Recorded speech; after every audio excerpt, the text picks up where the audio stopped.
can't do it. How about them apples? What is your thought? Carrie's smoking. I don't disagree with anything he's saying. I mean, so it's the belief that they pick the candidate by pretty much propping him up, and at this point, Trump owns the media. Correct. He's leading them around by the nose. Right. He's like, "Come here, little doggy, come here." Right. And I mean, isn't that what you need to do, though? Yes, but nobody does that because they let the media have the power. Right. When really, somehow Trump is able to have the power without actually. He doesn't go and say, "All right, this is my order. My order to you in the media is to accept me and pick me as the nominee." He doesn't say that. He just does the things that causes the media to do it. Right. Which is just make headlines at all. Like he's at the front of everything. But you know, the media has to make money. And to make money, you have to get ratings. Right. And they know, and we know here at Smith Radio, I mean, we figured this out ourselves firsthand. Trump sells. It gets the rating. It gets the ratings. And then when you have to go and sell your advertising, right, knowing that you're going to quadruple your viewership as long as Trump is in the headlines, you make sure that Trump is in the headlines. Oh, absolutely. And Trump knows this, so Trump does the things that ensures that he's in the headlines. Right. So it turns into like this. You know what feedback is in audio, right? Oh, yeah. You take the microphone and you put it too close to the speaker. Oh, and it no good. Makes that squeak that's really loud and annoying. And it gets louder and louder because it's a feedback loop. I mean, he's taking the microphone and jamming it in front of the speaker. Yes. And he's making sure that it remains there. Oh, yeah. I'm not going to let this go. I'm not going to let this go. And the media, they're this passive. They are literally the amplifier. They can't do anything about it. When Trump jams the microphone in front of the speaker, the amplifier has no choice. They do not have a choice in this matter. Right. I mean, somebody could turn the volume down on the amp, but the amp isn't doing it. It's just like, oh, I have something to amplify. Let's do it. And it turns out to be Trump doing this feedback loop. Right. That causes all the squeaking and all that. So, that's a good example. Yeah. Something else that came up about this debate before the debate happened, Fox News and Google have invited 3 YouTube personalities. To do what? Ask a question. And they're famous. They're not just YouTube people. They're YouTube personalities. Well, they're YouTube. Don't tell me one of them is John or Hank Green. No. Those guys are deplorable. I hate those guys. Okay, so what are the names? Well, the first one is Don't tell me it's that one girl that bathed in milk. Oh, Lord. Remember that? Oh, Lord. I don't even remember what her name is. We need to have her picture up on the wall in here. Oh, that was so disgusting. But she sat down with Obama and got an interview with Hillary. Oh, that's so sad. Yes. Well, Trump's doing it too. What about those 2 women that came? You know what I'm talking about? Yeah, but they're funny. Yes. I don't know if they're sisters or not, but they are hysterical. Oh, they're sisters. Well, you're right, sister. Well, the first girl, her name is Noor, Noor. That's the article. That's just what they refer to her by. She is a Muslim advocate who describes Donald Trump as a bigot and who visually portrays him as being in agreement with National Socialist Adolf Hitler. He's not a socialist, though. Right. Yeah. Right. This is the article. It's unbelievable. And the other one, I looked for the third one, but the article didn't have it in there. I got cut off by the printer. But the other one is a self-renowned. Do you self-renowned? Renowned anchor baby. Oh, great! Her parents jumped the border. She was born in America, Oh no, they came to America when she. Sorry, I'm reading it now. They came to America when she was 6, and she started school. She wasn't even born in America. Let me tell you something. When I was in Arizona, there were people around like that. Kids were born in Mexico. They came to America when they were 6.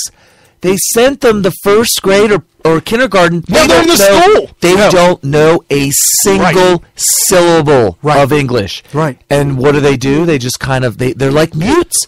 They are like deaf mutes. You can't talk to them. You can't tell them what to do. No. You can't give them instruction, and they can't talk to you, and you can't talk to them. It's literally like having a deaf mute in your school. And I mean, it's got to be a distraction to the rest of the kids. Oh, absolutely. Oh, yeah. No, without a doubt. So that was what the debate was all about. This other thing that we didn't get to play, where Megyn Kelly sat down with Michael Moore. Oh, we got to talk about that for real quick. Because... Well, do you want me to play it and we can talk about it after I play it? Is it a long clip? Because I don't even know if the actual playing of it is even relevant. Oh, it is. Oh, okay. It's despicable. Okay, so, let me set it up. Keep in mind, I actually never listened to this audio. Okay. I saw it up on YouTube, which blew my mind that this would even happen. Here's a woman who is trying to be a conservative anchorwoman, trying to say that Trump is not the right candidate for the Republican Party. She's trying to be a Republican debate moderator. She was one before, now she's trying to do it again. She's trying to destroy Trump, and people like her, who also wanted to destroy Trump, make the argument that he's not a real conservative. This is the first time that Michael Moore has ever been on Fox News. No, he's been... sorry. On her show. Oh, right. Well, her show's relatively new. But he, in this interview, was... I'm on Fox News! Okay, well, he was with Bill Oreilly before. He got into Bill Oreilly. And he even brought up Bill Oreilly. But he was giddy as a little schoolgirl. Oh, it was so... Well, that's because he hasn't even been in the news in forever. Oh, that's right. So check this out. I'm relevant now. Why... Before I even say why, when you see a video clip on Facebook, if you don't click on it, it's playing in the background with no audio. Automatically, right. Right. So I scroll down in Facebook and I see it on my wall, but I don't click on it. And I'm just looking at it. And I'm watching the video go, and she looks like... This is an old best friend of his. Like, this was a family reunion, and this was an old long-lost friend. She even makes a comment, I don't know much about you. After giggling with him, I'm trying to get to know more about you. I think they're dating. Were they holding hands? Right. I think they may have been holding hands. It was close. So, I don't know what I'm saying. Women, though. She's got this smile on her face. She was so excited to have him on the show. Now, I didn't hear the audio, but just by watching the exchange without audio, didn't look good. Somebody actually commented in the comment section, watch this without the audio, man. She loves him. All right, so now here's my take on it before even hearing the audio. Right. What on earth? How is this helping her cause? This is right before the debate. Her audience are conservative people, many of whom, if they still want to be on her side, are going to be supporting Cruz, Christie, Jeb Bush, conservatives. These are not people that are going for Bernie Sanders. They're not going for Hillary Clinton. These are probably people that didn't vote for Barack Obama. These are conservatives. How in the world does... Okay, Mr. Producer, this is Megyn Kelly. We need to find somebody to interview that hates Donald Trump. Hey, Michael Moore hates Donald Trump. He's got a lot of hate for Republicans, too. Well, no, they wouldn't say that, because if they did, she would be smart enough not to bring him on. Or maybe the GOP said, hey, get that Michael Moore guy. This is so stupid. So play the audio. This is so dumb. That was a clip from the new documentary, Where to Invade Next? You could hear the smile on her face. Filmmaker and political activist Michael Moore. In the film, Moore travels through Europe to highlight what he believes to be America's shortfalls. Okay, listen to how she is describing his movies. I'm not saying that you need to infer anything. Just listen to her emotional Excitement. Yes, just listen. And he has been making provocative stuff like this for decades. In 1989, he burst onto the scene with Roger and Me, a documentary about corporate greed. In 2003, he won an Oscar for Bowling for Columbine, an attack on America's love for guns. Now Mr. Moore is back in the headlines, leading protests over a water crisis in his hometown of Flint, Michigan. He was not in the headlines. The city is now under a federal state of emergency after toxic lead levels were discovered in the drinking water. Okay. I just want to let you know all his movies are all propaganda, BS, lies, angry hate. Then the one Bowling for Columbine was all about. It was the premise of our show that guns tell you to kill. Oh yeah, well, guns get in your mind. Guns make you want to. You don't actually kill. Guns make. So that is what it was about, the Columbine shooting. And so that was his whole premise. Yeah, that was a crappy movie, but see the Fahrenheit 9/11 was the worst. Okay, and it's funny she didn't bring that up. But watch the movie that is the rebuttal to Bowling for Columbine called Michael and Me. And it destroys any Second Amendment hater. So there's a rebuttal movie. Oh, a reverse propaganda. Phenomenal. And they would go over the statistics about how many lives guns save. So it's over a year. And this is important. You should have a movie that comes out that refutes propaganda. It's called Michael and Me. Fahrenheit 9/11 had a despicable refutation come out. What was it called? Whatever it was called. There was a Fahrenheit 9/11 that came out that set the record straight. But anyway, yeah, it was just a bunch of lies. So anyway, you got to press play. Sorry. Whatever, hit the play. Here now in a Kelly File exclusive, Michael Moore. Great to see you. Thank you for coming here. Well, thank you for having me, and on this day too. I don't know, what does this feel like for you because you don't want to be the story. You're a journalist. I get to ask the questions here. You have to answer. Well, I feel bad for you. You know, you're being attacked. Don't feel bad for me. No. What's he afraid of? I'm sitting here. I don't feel any fear. And I'm a pussycat. Yeah, yes, Donald, come now. Come sit beside me. Stop that. I'll hold your hand. She's fine. Stop that. She's fine. Well, you can talk about the movie. Sorry. No, we don't want. No, plug in the movie. No, that's not why I'm here. Where do we I'm on Fox News. In Iowa? Is that where you're going to invade next? No, but there are people there. All right, let's talk about the movie in a second. But first, I want to talk a little politics. Sure. Yep. So I'm figuring you for a burn, baby, burn kind of guy. Am I right?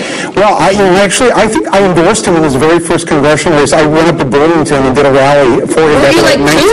No, thank you. That's so nice of you. Wow. You're okay, aren't you? You're not feeling bad right now. You're like, very good. Yeah, I was thinking I was going to have to hey, maybe I'll take you out to dinner afterwards. Would you stop? We can talk. You can emote.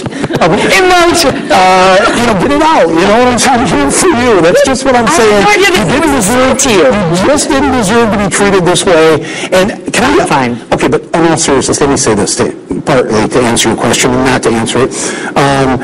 You've done something that Jeb Bush, Chris Christie, Rubio, Cruz, none of them have been able to do, which is to essentially frighten him, make him run, shut him down. On from the Trump situation. No, everybody's trying to do this for once, and you did it.